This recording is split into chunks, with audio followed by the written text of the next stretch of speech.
아, 이제 개인정보보호법. 개인 CPPG 있으신 분? 아무도 없네. 이, 요 정도 좀 빡세게 공부하면 CPPG 딸 수 있습니다. 같이. 저도 기숙사 따고 바로 CPPG 땄습니다. 그냥.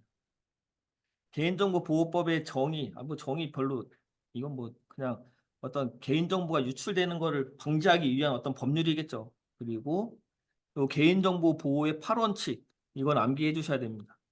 이 8원칙이 거기 개인정보보호법의 조항에 그냥 하나씩 들어간다고 보시면 돼요. 그러니까 수집을 제한하고, 왜? 예를 들어서 제가 어떤 물품을 사서 배달을 받고 싶어. 근데 거기서 갑자기 너 학점이 몇 점이고 너 자격증이 뭐야? 이런 거는 불필요한 거잖아요. 목적이 안 맞는 거잖아요. 그런 것들은 수집하면 안 된다. 그 정보 정확성의 원칙. 어떤 개인정보를 갖고 있으면 그것들이 정확해야 돼. 예를 들어서 주민등록번호를 입력하는 게 있는데 데이터에 대한 검증을 안 해. 뒷자리가 막 5로 시작해도 입력이 돼. 이런 건 안 된다는 거죠. 목적 명확성의 원칙. 내가 이거를 수집하는 거에 대해서 목적이 명확해야 돼. 그 다음에 이용 제한의 원칙. 내가 정확한 목적을 가지고 개인정보를 최소한의 범위 내에서 수집을 했어. 그러면은 이용하는 것도 내가 목적 범위 안에서 최소한으로만 해야 됩니다. 최소한으로만. 예를 들어서 막 어떤 물품을 배달하기 위해서 개인정보 수집을 했는데 막 갑자기 막 홍보용으로 막 갑자기 스팸 문자를 막 계속 보내. 이러면 안 된다는 거죠. 이용 제한의 원칙에 벗어난다는 거죠.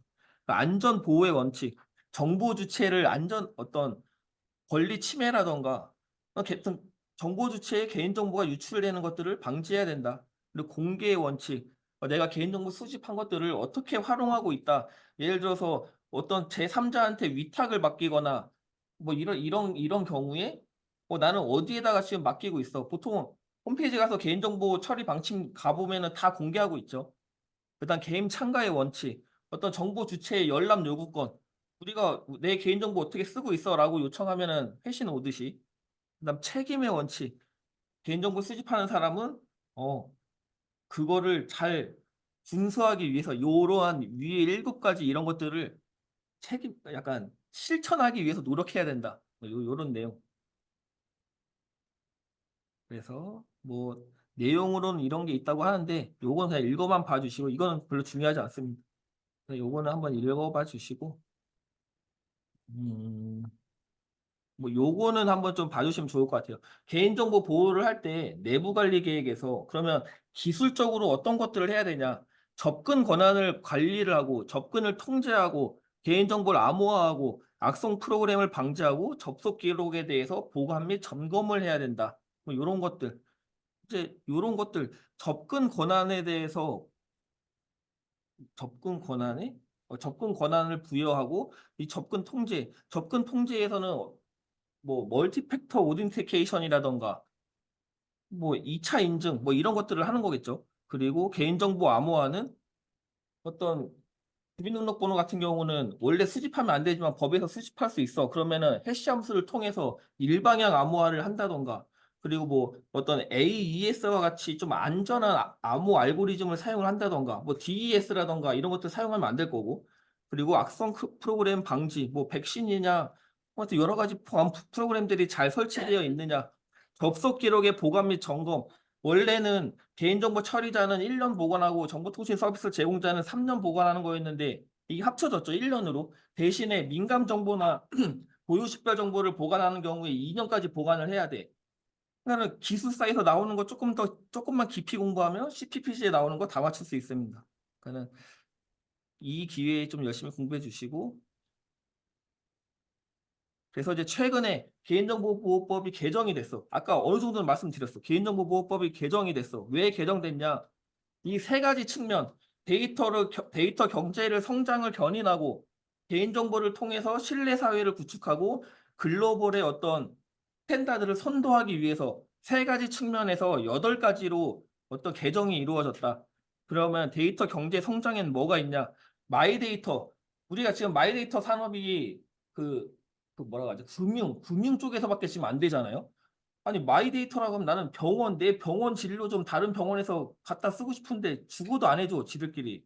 그러니까 이제 마이데이터가 개인정보 전송 요구권이 일반법으로 상향됨에 따라서 전 어떤 IT 전 분야의 마이데이터 산업이 확산될 수 있는 기반을 마련한 거고, 그리고 최근에는 고정형 CCTV뿐만이 아니라 뭐 UAM, 드론, 자율주행차 이런 데에 얼마나 많은 그 이동형 CCTV가 있어요. 기존에는 이런 이동형 CCTV에 대해서 운영 기준이 없었다면 예전에는 고정형만 있었죠. 근데 이제는 이동형까지 같이 마련이 됐다. 그리고 좀 전에 말씀드린 개인정보 처리자와 정보통신 서비스 제공자가 각기 다른 법을 적용받고 있었어요. 예를 들어서 정보통신 서비스 제공자 같은 경우는 정보통신 서비스에 대한 어떤 특례 조항을 받고 있었죠. 그래서 어떤 해킹이나 개인정보의 유출 사고가 발생했을 때 개인정보 처리자는 5일 안에 신고하면 됐는데 정보통신 서비스 제공자는 24시간 안에 신고를 해야 되는 이런 차이점이 있었는데 이제는 일원화가 돼가지고 둘 다 72시간, 한 명은 24시간이었고 한 명은 5일이었으니까 너네 싸우지 마. 둘 다 3일로 해줄게. 이래갖고 72시간 이렇게 된 거죠. 그 다음에 개인정보 신뢰사회 구축, 어떤 개인정보 처리 요건에 대한 뭐 실질적인 선택을 강화했대. 옛날에는 홈페이지 가입할 때 어떤 필수와 동의와 이런 것들이 제대로 구분이 안 돼 있다고 하면은 지금은 뭐 예를 들어서 각각 하나씩 선택할 수 있게끔 해준다거나 이런 것들이 바뀌었고, 그다음 요 개인정보보호법 나오면 아까 인공지능과 연계를 해야 된다는 게 연계하는 게 중요하다고 했는데 여기 나오죠. 인공지능, 그러니까 자동화된 의사결정에 대해서 정보 주체가 거부를 하거나 이거 도대체 왜 이 결과가 나온 거에 대해서 설명을 요구할 수 있는 권리가 신설됐다. 그러니까 예를 들어서 얼마 전까지 대기업의 면접을 보는데 인적성 검사를 보는데 AI랑 인적성 검사를 받고 내가 떨어졌어. 하지만 할 말이 없지만 3월 15일부터는 내가 떨어졌어. 내가 떨어진 이유를 설명해. 이렇게 되는 거죠. 그러니까 요즘에 점점 없어지고 있잖아. 그 지금 인공지능 설명 기술이 XAI 뭐 배우실 거지만 XAI 기술이 너무 아직 발전이 못 됐어. 그래서 설명을 못 해. 인공지능이 도대체 왜 얘는 불합격이야. 이걸 설명을 못 해. 그러니까 요즘에 인공지능 면접이 대부분 없어지고 있잖아요. 그리고 분쟁 조정 제도를 개선하고 있다. 뭐 이런 거.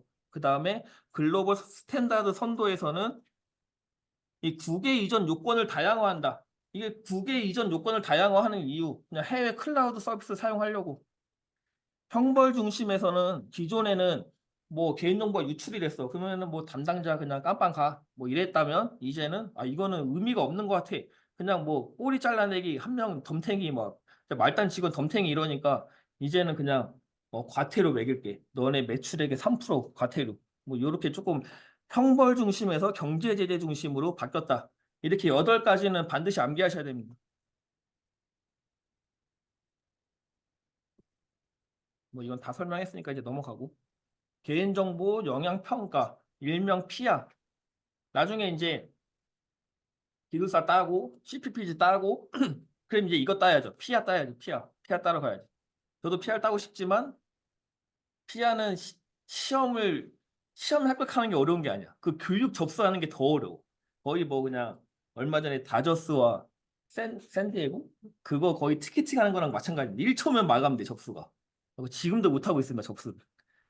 그래서 아무튼 나중에 피아 다 따시면 좋고 일단 피아 하면은 왜 하는 거냐 개인정보보호법 제33조에 따라서 이 어떤 공공 국가기관이 개인정보가 포함되는 시스템을 구축하거나 재개발하거나 중대한 변화가 있거나 이럴 때 개인정보가 뭐 개인정보가 유출될 수 있는지 뭐 개인정보에 대해서 어떤 침해 요인이 발생할 수 있는지 이런 것들을 사전에 분석하는 제도 이렇게 보시면 되고 그래서 피아가 나오면 핵심 키워드 개인정보보호법 제33조 대상 이거 대상이 제일 중요하죠. 5만 명, 50만 명, 100만 명 중대한 변경. 그럼 5만 명은 어떨 때냐? 민감 정보 또는 고유식별 정보가 있을 경우. 또 이걸 보면은 또 아까 그게 떠올라야지. 그 어떤 접속 정보를 저장하고 관리하는 거. 원래 1년이지만 민감 정보 또는 고유식별 정보가 포함되면 2년이다. 뭐 이런 거 같이 그냥 이걸 보는 순간 그게 떠올리면서 한번 반복해주고 그 다음에 50만 명 이상일 때는 외부 연계 결과 외부랑 공공기관끼리 어떤 연계할 때 정보 주체 수가 50만 명 이상 여기는 이제 그냥 정보 주체의 수인 거죠. 그러니까 그냥 개인정보, 민감정보나 고유식별정보가 아닌 그냥 개인정보가 50만 명 이상 있으면 해야 된다. 또는 그냥 100만 명 이상 갖고 있으면 이 시스템은 무조건 해야 돼. 마지막으로는 중대한 변경이 있을 경우 기존에 갖고 있던 시스템의 어떤 기능 고도화라던가 이런 것들로 중대한 변경이 있으면 해야 된다. 절차로는 이 사전 준비 단계, 영향평가 수행 단계, 이행 단계, 사수이 세 단계로 이루어져 있고 여기서 가장 중요한 거는 요 빨간색으로 써놓은 영향평가 수행 단계에서 개인정보 흐름을 분석해야 되고 개인정보 침해 요인을 분석해야 된다. 이거 두 가지 반드시 써줘야 됩니다. 왜냐하면 이거 안 쓰면 다른 거 이렇게 잘 보면 이게 뭐 개인정보 영향평가야 무슨 뭐 도대체 뭔 소리인지 몰라. 이거 두 개 없으면 이거 반드시 써주셔야 됩니다. 이거 두 개. 그리고 수행 체계는 이렇게 돼 있다. 뭐 행정자치부가 영향평가 수행을 하는 평가기관을 지정하고 걔네들한테 어떤 의뢰를 하면 걔네가 결과 제출하고 그거를 행안부로 보내면은 행안부가 개보위에 보내서 어떤 통보를 받는다. 이런 수행 체계로 이루어져 있다. 다음 이제 가명정보 처리 가이드라인. 가명정보 처리 가이드라인. 가명정보 처리 가이드라인 최근 2024년 2월인가 3월인가 아무튼 개정됐어요. 개정된 이유 일단 뒤에 설명드리고 개정된 이유는 그거죠. 기존에는 정형 데이터에 대한 가명 정보 처리만 했으면 됐어. 근데 이제는 인공지능 기술이 너무 발달했어. 비정형 데이터에 대해 너무 많이 나와. 어떤 그 음성 데이터, 영상 데이터 뭐 이런 것들이 너무 많으니까 비정형 데이터도 가명 처리를 해야 될 필요성이 생겼어. 그래서 그게 최근에 반영된 가이드라인이 나왔습니다. 일단은 가명정보 처리 가이드라인이 뭐냐라고 보면은 또 뭐 데이터의 활용을 하기 위한 가이드라인인 거고 요거 세 가지는 좀 상식적으로 알아두면 좋습니다. 보통 개인정보에 대한 가명화를 통해서 뭐를 할 때 개인정보 주체, 개인의 동의를 받아야 돼요. 하지만 이 세 가지의 경우에는 개인의 동의를 안 받아도 쓸 수가 있습니다. 통계를 작성하거나 과학적 연구를 하거나 공익적 기록 보존을 하거나 이렇게 세 가지에서는 개인에 대한 동의 없이도 쓸 수 있어요. 그래서 우리는 개인정보, 가명정보, 익명정보 이렇게 세 가지를 알고 있는데 그러면 익명정보와 그러니까 개인정보와 가명정보와 익명정보의 차이가 뭐냐? 개인정보, 당연히 개인을 식별할 수 있는 정보, 가명정보는 추가 정보 없이는 개인을 식별할 수 없는 정보, 익명정보는 추가 정보가 있어도 개인을 식별할 수 없는 정보. 요렇게 쉽게 가장 큰 차이. 그래서 가명 처리라 하면은 여기 있잖아요. 추가 정보가 없이는 특정 개인을 알아볼 수 없도록 처리하는 거. 그러니까 가명 정보는 추가 정보가 없이는 개인을 알아볼 수 없는 정보인 거겠죠. 그래서 가명 정보 처리를 할 때는 이렇게 5가지 단계로 돼 있다. 모기, 가져간 5개 외우셔야 되고 뭐, 뭐 설명할 게 없네요. 이렇게 5개 외우셔야 됩니다. 그래서 가명 정보 처리 기술 뭐 지금 보안 도면을 하셨는지 모르겠지만 가명 정보 처리 기술에는 뭐 기필반에서 하는 삭통 범상마라는 게 있는데 뭐 삭제, 통제, 통계, 일반화, 뭐 범주화, 뭐 마스킹 뭐 이런 것들 요런 기능이 요런 기술들이 있으니까 이거는 봐주시고 그 다음에 프라이버시 보호 모델 이 세 가지는 반드시 외우셔야 됩니다. K 익명성, L 다양성, T 근접성 이렇게 세 가지가 있다. 왜? 이거는 왜 하는데 개인정보 가명 처리를 했는데도 불구하고 연결 공격이라든지 동질성 공격, 쏠림 공격 이런 것들이 가능하기 때문에 K 익명성, L 다양성, T 근접성을 통해서 어떤 그 적정성을 검토한다. 이렇게 보시면 되겠습니다. 그래서 여기서 이제부터 뭐 약간 좀 제가 생각하는 중요한 거 24년 2월에 개정된 내용 기존에는 정형 데이터에 대한 가명 정보 처리에 대해서 나왔지만 이제는 비정형 데이터도 나왔다. 그래서 어떤 뭐 특징을 보자면 정형 데이터는 당연히 정형화된 데이터니까 가명 정보 처리를 하기 얼마나 쉽겠어. 주민등록번호 딱 보면 알잖아요. 이게 주민등록번호인지 아니면 그냥 일반 숫자를 넣는 건지 핸드폰 번호인지 보면 알지만 비정형 데이터 예를 들어서 어떤 사진 속에 어떤 개인의 얼굴이 싹 하나 들어가 있어. 이거 개인정보인지 어떻게 일일이 다 찾아내. 그러니까 비정형 데이터는 이게 복잡하고 다양해. 너무 어려워. AI 기술의 발전 때문에 이미지, 영상, 음성 데이터가 너무 증가해서 비정형 데이터에 대한 가명정보 처리 기술이 필요해졌어. 근데 해야 돼. 근데 문제가 뭐야? 이렇게 세 가지. 이게 개인정보인지 판단이 어려워. 비정형 데이터라. 그리고 가명 처리를 해야 되는데 가명 처리를 하는 기술 자체가 불완전해. 어떤 영상 속에서 그것만 싹 지우기에는 기술이 좀 아직 기술이 딸려. 그리고 이 제식별 아까 K 익명성, L 다양성, T 근접성 이런 것들을 통해서 다시 가명 정보가 개인 정보로 재식별되는 것들을 방지해야 되는데 비정형 데이터는 아직 그런 재식별을 공격의 위험성이 존재를 해. 이러한 문제점이 있기 때문에 이 세 가지의 기본 원칙을 바탕으로 비정형 데이터는 가명 처리를 해야 된다. 합리적으로 처리를 해야 되고 이 가명 처리의 한계, 아까 요 기술의 불안전성 이 한계를 보완을 해야 된다. 보완이요, 보완. 그리고 이 데이터 복원, 이 재식별에 대한 어떤 통제 방안을 마련해야 된다.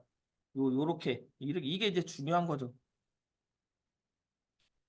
처리 절차는 똑같습니다. 그냥 비정형 데이터나 정형 데이터나 모기 가져간 똑같지만 가이드라인을 보면 이렇게 써져 있어요.